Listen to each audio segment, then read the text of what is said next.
out to Socrates. Socrates still trying to get the opening. Oh, Socrates! Whoa! And there it is. The crazy gang have beaten the Culture Club. Maggie Thatcher, can you hear me? Maggie Thatcher, your boys took a hell of a beating. Your boys took a hell of a beating.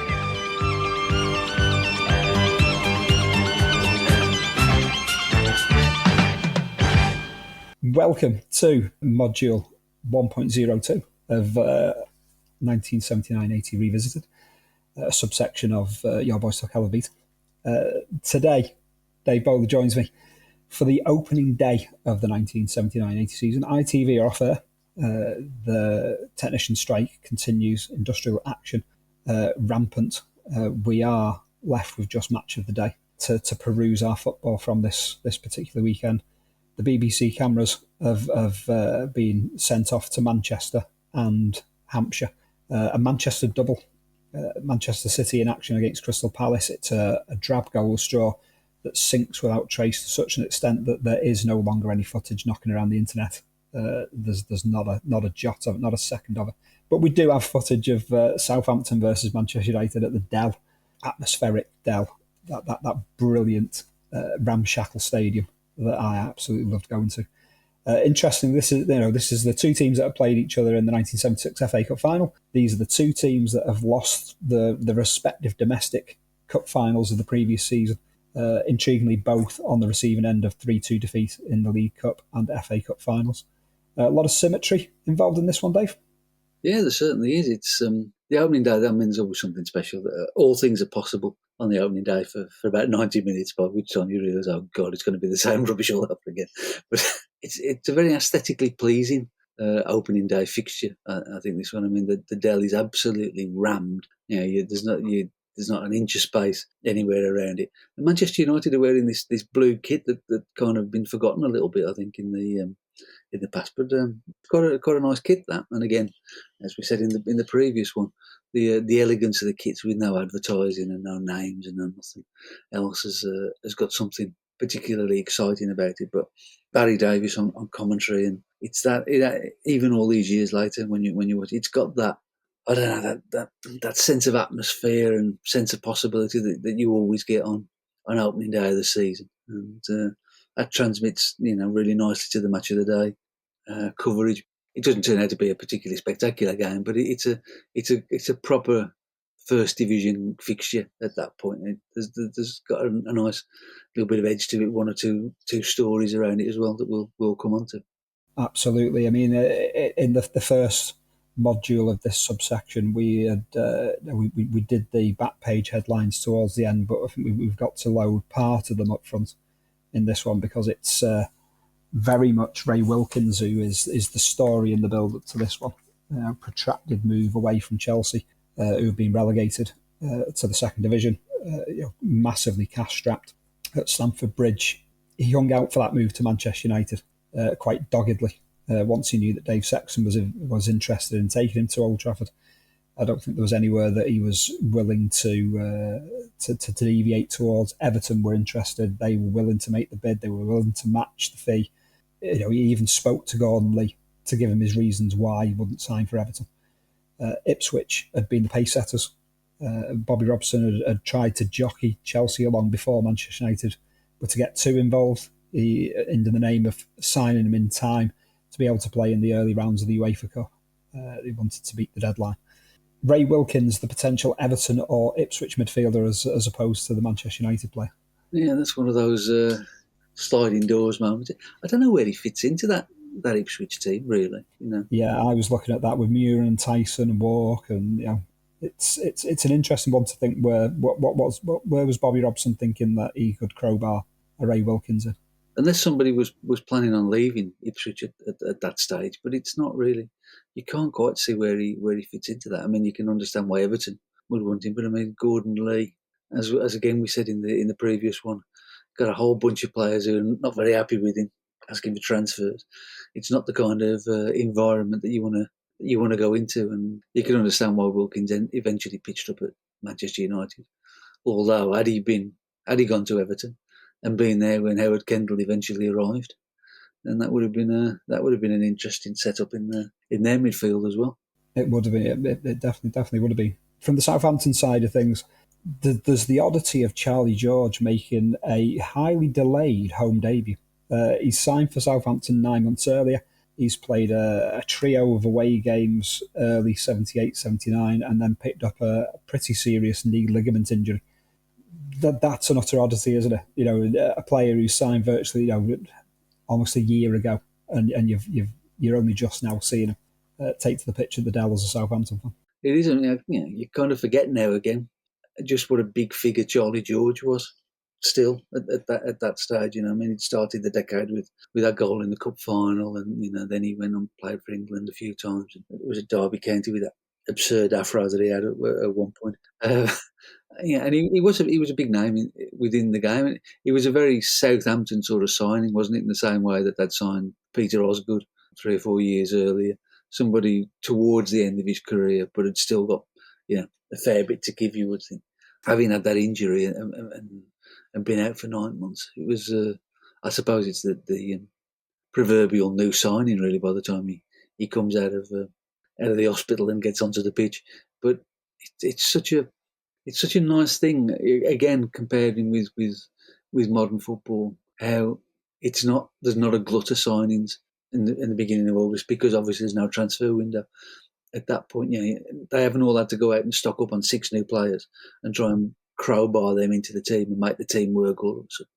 It's just 1 or 2 little additions here and there, and you could then go and buy somebody in November if you wanted to, or in January, whatever.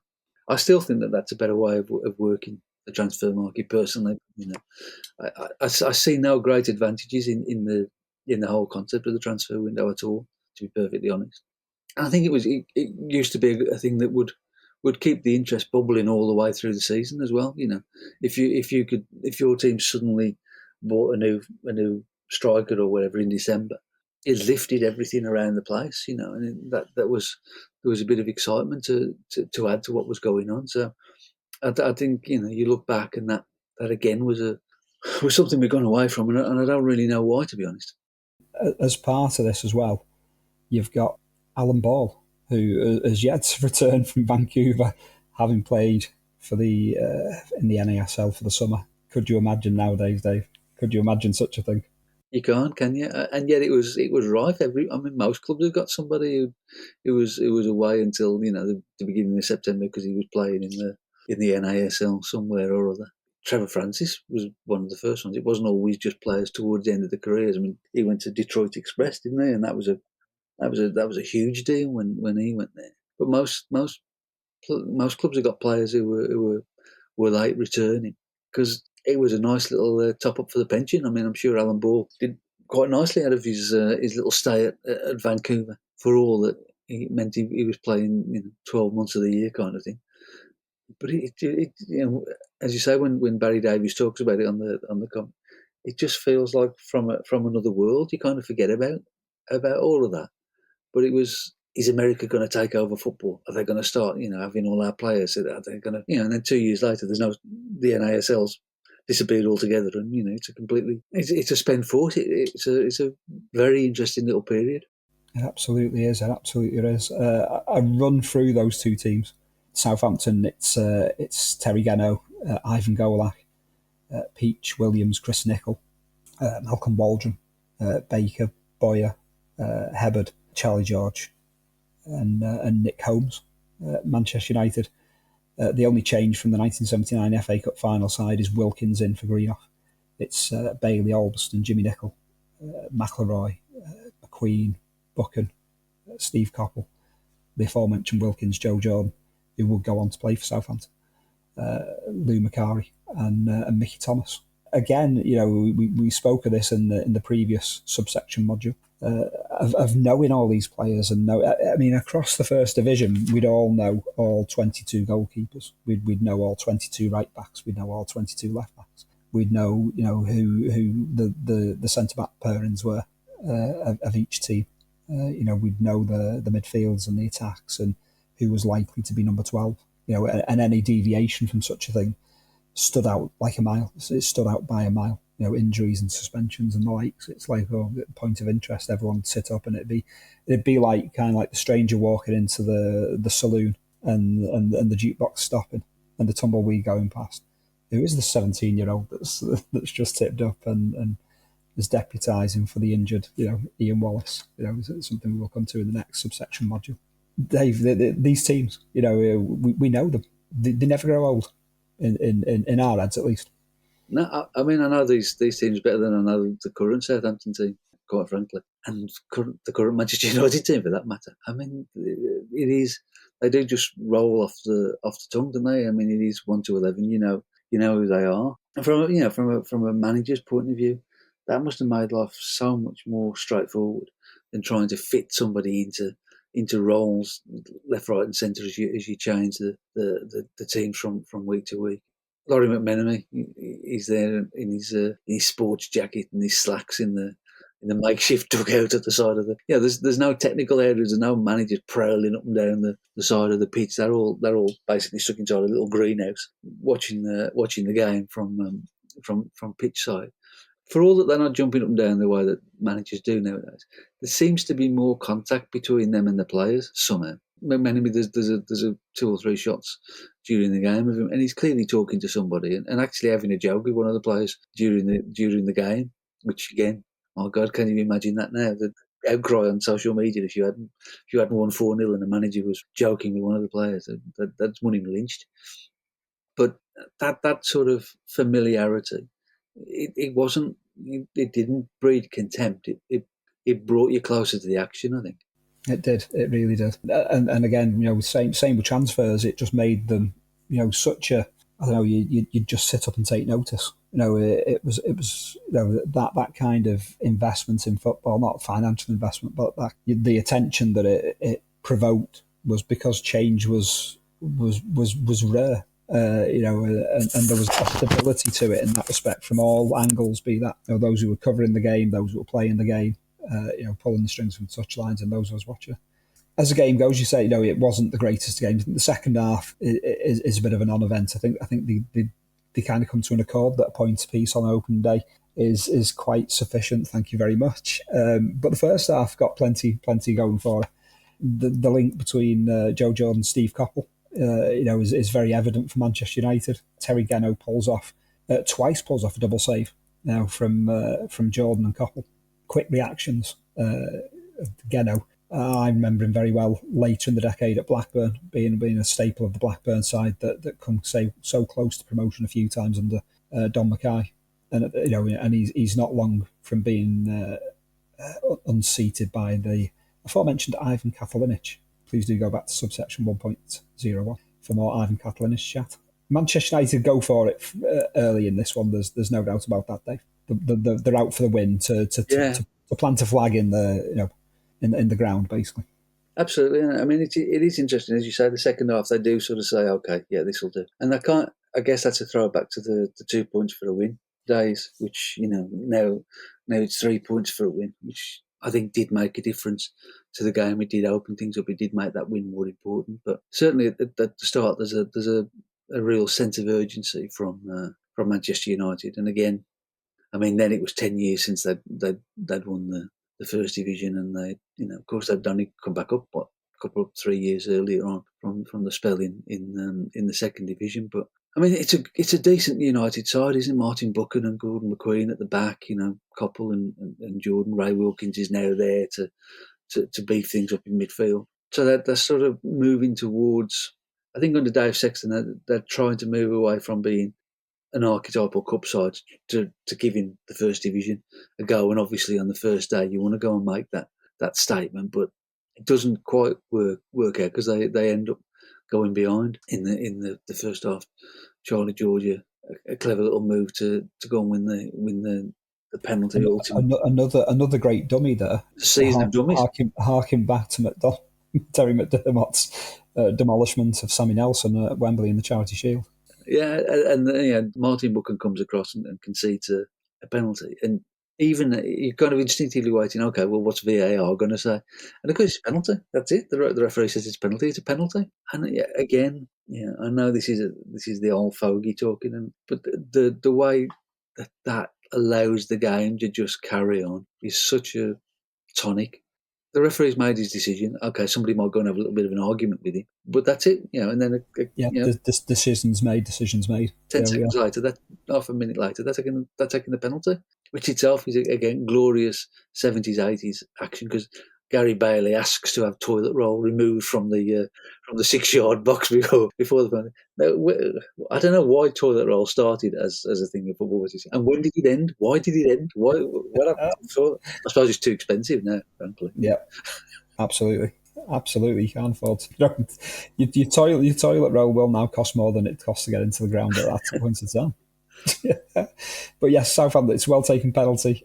Peach, converts past Bailey 1-0 midway through the first half. It's against the run play, undoubtedly, but it's not long before United on level terms. A Gordon McQueen header, a typical Gordon McQueen type of incident in the opposing penalty area. Massively uncompromising central defender, magnificent in that respect.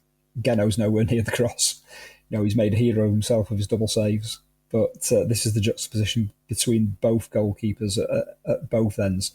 There's moments of inspired moments of brilliance, and then there is also calamity. Stu Horsfield will be an interested, avid listener of this first potential slandering of Gary Bailey on your boys to hell of a beating. Yes, I mean, neither goalkeeper covers themselves in glory during the course of the game, and it's a strange goal, Gordon McQueen's. I mean, he gets there, and it's sort of you wonder if it's going to go in. It kind of creeps in under the bar, and it looks like it's going down a slope somehow. It's a very odd finish. There's a desperate attempt by one of the Southampton defenders to try and clear it off the line that fails, but as you say, that kind of brings a halt to the game, really. I mean, that's it, one apiece, and from there, there's not really an enormous amount that happens in the game itself. But I mean, when you look at the footage on Match of the Day and on YouTube now, you kind of think that's an end of an era that year, because it's a packed ground, it's full, the supporters are there, and 2 or 3 years later, and those grounds are going to be half full because that bloody woman won the election, that's why. But the country is about to change, and the attitude to football is about to change. I mean, there's a sense of joy to this, whether it's a good game or not. There's a sense of joy and excitement and vibrancy to that very soon is about to ebb away, because people are unemployed. There's mass unemployment, 5 million people out of work in the country. They can't afford to go to football, and you're seeing games that were drawing, 25,000 people, suddenly drawing 12,000 2 or 3 years down the line. So there's a real sense of we don't know it quite yet, but this is the end of an era. This is the end of a golden post-World Cup period, I think. Yeah, absolutely. Yeah, the Dell, we already mentioned it. It's such a bespoke ground. It's so close to the pitch. I was lucky enough to go a fair few times down to the Dell, which I absolutely loved the atmosphere, because and it's an atmosphere it's gone now. It cannot be replaced. It cannot be replicated. Certainly not a Meccano, construction. And there's a vibrancy at play. And like you say, that opening day excitement, and whether the football kind of like drifts in the second half or not, it continues. This is what's striking about some of the atmospheres of these games we've been watching so far as well, is that hum of anticipation just continues throughout. Great days of the game. Wilkins on his debut for Manchester United, he's very much on the periphery. Barry Davis makes apologies for him. It's sometimes difficult for a new player to get used to new teammates and a new style of play. He doesn't do anything particularly wrong, but he doesn't stamp himself on the game as such. But he would be a magnificent servant for Manchester United in the years to come. Liverpool were linked with him in the late 77 when they were coming to look at a successor to Ian Callaghan, eventually moved for Graham Souness instead. This is suddenly, it's becoming an expensively assembled Manchester United side all of a sudden. Tommy Docherty doesn't actually get to spend a great deal of money, but Dave Sexton's era, 2 seasons in now, they've only managed to finish 9th the previous season despite reaching the FA Cup final. It wasn't a great league season in 77-78 either. There is a mounting pressure, but there's an expectancy. He needs to deliver something tangible. Big money was spent on McQueen and Jordan. This is starting to be the Manchester United that we'll become familiar with throughout the 80s. The last, well, not the last of the big spenders, the northern big spenders, shall we say. It's the change of Manchester United from being the Tommy Docherty team, sound the trumpets all forward and being a good cup team, and a more studied Dave Sexton approach to the game that's going to try and win the league and fail miserably under him and then under Ron Atkinson as well. And that's why you have Ray Wilkins in there. I mean, he's there to sort of bring a composure to it and to pull the strings rather than it. I mean, it was not chaos theory under Tommy Docherty, but there was a lot more urgency and it was pace and it was let's all get forward and that kind of thing. There's a more studied approach to Manchester United gonna come along the way here. People like Lou Macari, who is still in the team, they're eventually going to sort of fall by the wayside. It isn't the Manchester United of two out and out wingers. It was with Coppell and Gordon Hill a couple of years earlier. It's changing a little bit, and it's more a possession based Manchester United that's going to kind of emerge from this in the end. But as you say, it's obviously early days for Ray Wilkins, his first kind of game, and it's going to take time for that United to emerge. Indeed. Within that, Charlie George, actually, though, given how much football he's missed in the previous 9 months, he puts in a fine performance. He does become an increasing presence for Southampton throughout that second half, and it's probably the difference between them taking a point out of this and not taking a point. As far as chances in the second half go, it's only really Nick Holmes with an effort that goes straight at Bailey that's comfortably dealt with. Southampton, this is again, the inklings of the Southampton that they will become. Certainly in the remainder of Laurie McMenemy's era, Alan Ball is to return yet. He's brought in Charlie George. There will be soon a return of Mike Shannon. In less than a year, Kevin Keegan will arrive. We're not going to go too far in advance, but these are the first stepping stones of that. I think there's at some point there's a game where Southampton play with like 6 England captains or something like that in the years to come. This is the beginnings of Southampton becoming something like the Harlem Globetrotters in a way. I mean, they used to refer to Southampton at this time as Dad's Army, didn't they? It was very much the older players coming to the end, but I mean, it was players who'd still got plenty left in the tank. They played pretty well in this game. You think you add Alan Ball to that once he gets back from his holiday in Canada, then you're already looking at a substantial team. Mick Shannon comes back, and I mean, I think Mick Shannon was a fantastic player. I love watching Mick Shannon. Add him to what they've got there. And then, as you say, Kevin Keegan, another 12 months or whatever it is down the line. It's a really sensibly put together side, and you again something that you can't quite see now. You can't see the team of the seasoned pros in that sense, because I mean, Southampton have only been up for a couple of seasons, haven't they? They've only just come back. Yeah, this is their second season since promotion. Yeah. So I mean, when you look at how promotion teams are now, promoted teams are now, they can't afford the seasoned pros anymore because they're just too expensive, and they want to carry on living at the level that they are. So they're buying young players now. Teams that come up, it's a big change. But the way that McMenemy did this was not completely outlandish at that time. But my God, you've got a team. Even towards the end of the career, you've got a team that's got Alan Ball in it, Charlie George in it. You've got Mick Shannon to come. You've already got some decent players like Peach and Holmes and whatnot. Chris Nichol at the back. Ivan Katalinic, the great Ivan Katalinic, who we spoke of last time, ready to come in goal. You've got Golak at right back. I mean, that is a proper, really good side, isn't it? It is. It's a really good team, and that's what I find that despite those kind of like those headline grabbing names that had already arrived and would come, players like Nick Holmes and Chris Nichol just properly underpin that side. I mean, Holmes, apart from the penalty, I think he's the closest that comes to scoring. There's that effort that's straight at Bailey in the second half. He does sting the palms of Bailey, who is not wearing gloves that day. No. Clearly the ball is not greasy at all. Properly stings his palms though, because he kind of like drops the ball down to the ground and then rubs his hands. It is literally that phrase. Oh, he stung the palms of the goalkeeper. That really happened in this game. Again, if there's any one thing that you need to look out for in the YouTube footage of this game, the stinging of Gary Bailey's palms. Yeah, I mean that Southampton side, fantastic. Results from elsewhere hang around for the Tannoy system, Dave, and rather than heading straight off. Bolton Wanderers 1, Aston Villa 1. Brighton have gone down to a 4-0 defeat at home to Arsenal on their top flight debut. Big cheer in the Southampton supporters for that one, I'm quite sure. Bristol City 2, Leeds United 2. Everton have been beaten 4-2 at home by Norwich. Disgruntled Paul McParlin is heading home as we speak. Ipswich Town have gone down 1-0 to Nottingham Forest. Aforementioned Manchester City and Crystal Palace have chiselled out an uneventful goalless draw. Crystal Palace with their returning team of the 80s back to the First Division. Newly promoted Stoke City, 3-2 winners at home to Coventry City. Middlesbrough get a cracking 3-1 result at White Hart Lane against Spurs. West Brom Derby 0-0. While Wolves and Liverpool, it does not take place. There is, I think, unfinished construction work at Molineux. Means that the reigning champions have the weekend off. Standout results there, Dave? Albion 0 Derby 0. What a gorgeous game that was.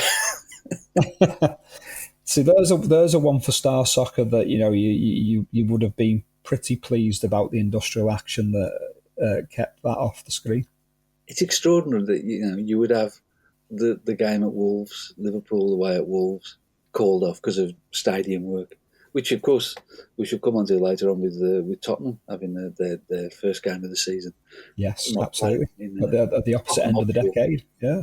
But it just seems extraordinary, You've had the whole summer, and let's remember, these are the days when you actually did have a summer without football. It did go on for that 3 months properly, and they still couldn't get Molineux. Mind you, I do remember Molineux at that time, and it was falling down. It was a bit ropey at that point in time, wasn't it? It really, really was. Famous old ground, but it was somewhat dilapidated. Granada viewers have missed an absolute cracker at Goodison 4-2 to Norwich. That would have been well worth watching the kick-off match on Sunday afternoon. Brighton, that's a culture shock of a welcome to the First Division there.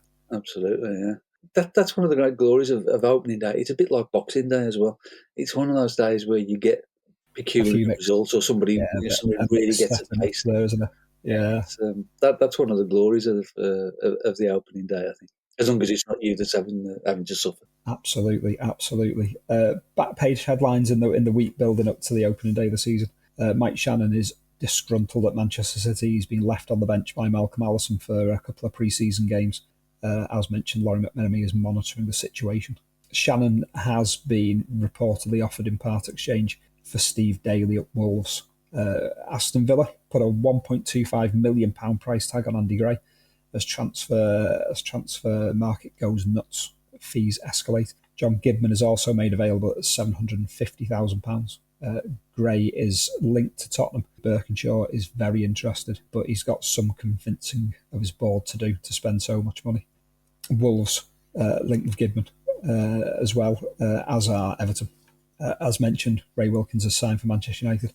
Terry Yorath is all set for a move to Tottenham, £300,000 from Coventry City. Later that week, the Spurs board does indeed decide that they simply cannot afford the money being asked for Andy Gray.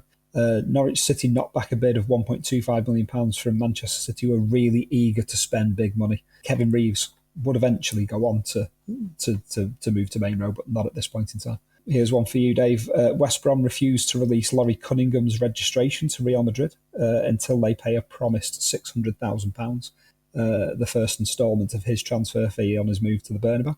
And Bob Stokoe resigns as Blackpool manager on the eve of the new season, the first managerial departure of the new campaign. As in Steve Daly news, Aston Villa, they're floating the prospect of a part exchange deal for Andy Gray. Everton are also interested in they're turning around and pointing towards the disgruntled Bob Blatchford and Dave Thomas as potential ballast in any potential deal. And back to West Brom, Cyril Regis picks up a cartilage injury on the eve of the season. There's one more I'll add to this, but you run at what I've already mentioned there, Dave, especially the West Brom news of Laurie Cunningham and Cyril Regis' injury. Yes, it was a grim start to that season. I remember it well. Of course, having had that great run in 78, 79, everything was rosy, and then within about a week at the end of the season, everything collapsed.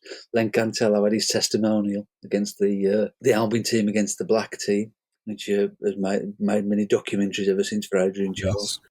And then decided that he was going to use his freedom of contract and move to Bolton. Laurie Cunningham obviously went to Real Madrid for £900,000. People always talk about Laurie Cunningham going, but it was Len Cantello that made the difference, because Cantello was a really good player in that Albion team. You know, he was a great player in the midfield, and then he was the one that they didn't really replace. And we brought Gary Owen and Peter Barnes as a job lot from Manchester City, and they were staying at the Europa Hotel, which is literally underneath the motorway junction, just by the Albion ground. And the one, they both parked the car out there. And the one morning they came out, and I can't remember which one of it was. I think it was Gary Owen. It had all his 4 tyres nicked, and there was Peter Barnes' car was perfectly fine. And they couldn't quite work out why they'd taken against Gary Owen and not the other one. It was a grim start to the season, because it was just an absolute mess for about 3 or 4 months, with Cyril getting injured as well. We shall come back to the transfer speculation in future episodes here of what happened then. But I mean, just generally, what on earth are Manchester City doing? Malcolm Allison obviously was going berserk, but I mean, over £1 million for Kevin Reeves. What were they thinking? And Steve Daly, decent player, but in the finish, £1.5 million, the record transfer fee ever for Steve Daly, who never played for England. I mean, it's absolute lunacy when you look at some of those prices. It really is. That was kind of when we first started, I think, to talk about money in football. That was when it really, because I mean, you had obviously Trevor Francis the previous season, the £1 million man, and all of that. That made shockwaves and stuff, and then it all started to go absolutely berserk. But £1.25 million for Kevin Reeves, you've got to be out of your mind. Absolutely, absolute lunacy. This last one of the headlines might actually make sense in the whole Manchester City Malcolm Allison situation. Woe for Mal. Romar, the world's foremost sports psychic, put a curse on Malcolm Allison 3 years earlier, and he is now basking in the fruits of his psychic labours, Dave. I don't know why Romar, the world's foremost sports psychic, put a curse on Malcolm Allison back in what would have been 1976. Maybe a disgruntled Crystal Palace fan, the loss of the 76 FA Cup semi-final. Maybe he just didn't like fedoras. Maybe he was nearby and had to take in some of that cigar smoke at some point. Maybe Big Mal. I could see Big Mal kind of like blowing cigar smoke in Romar's face. So yeah, the ultimate demise of Malcolm Allison and his ludicrously big spending and high selling Manchester City. Romark, Dave. Perhaps Romark fancied Fiona Richmond. Didn't like her being in the bath with maybe. Who knows? But it worked anyway, didn't it? I mean, whether it was entirely to his indeed it worked. To his doing. Yeah, I mean, perhaps he should have followed Barry Fry's example and urinated in all 4 corners of Romark to remove the spell. I don't know. Oh, fantastic. Television match of the day tonight is on at the more respectable time of 9:10. The aforementioned games involving 2 Manchester sides being prominent. Not much of the Manchester City game being broadcast, I'm quite sure, to the point that there is also, beyond that, WBC World Heavyweight Championship action. Matthew Saad Mohammed of the USA against Liverpool's John Conte. Grandstand that afternoon, obviously no World of Sport with the ITV blackout. You've got Football Focus at 12:35, athletics with a repeat of Sebastian Coe's world record breaking 1,500 metre run from during the week. You've got cricket, third test, England versus India, which is on air from 11:25 earlier in the morning. So extra sport on this particular day. There's more rugby union, another test between New Zealand and Great Britain. We've got a boxing preview, Des Lynam reports. There's racing from Newbury, obviously the half-time scores, more athletics with the Seiko Southern Counties AAA Championships. And then beyond that, in between the end of Grandstand and Match of the Day being on, you've got the Hardy Boys and Nancy Drew Mysteries. The Mystery of the Silent Scream. Young woman who is deaf collides with Frank and Joe's van. She has just lip-read a horrifying message. 1966 film. Jukebox Jury with Noel Edmonds. Paradise Hawaiian Style, film from 1966. Seaside Special, starring Les Dawson. Over on BBC Two, There Is More Hitler, a film from Germany, which was clearly a series rather than just a one-off.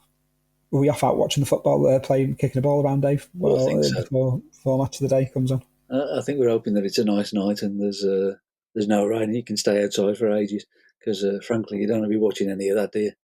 Absolutely, you don't. Absolutely. Dave, again, thank you very much.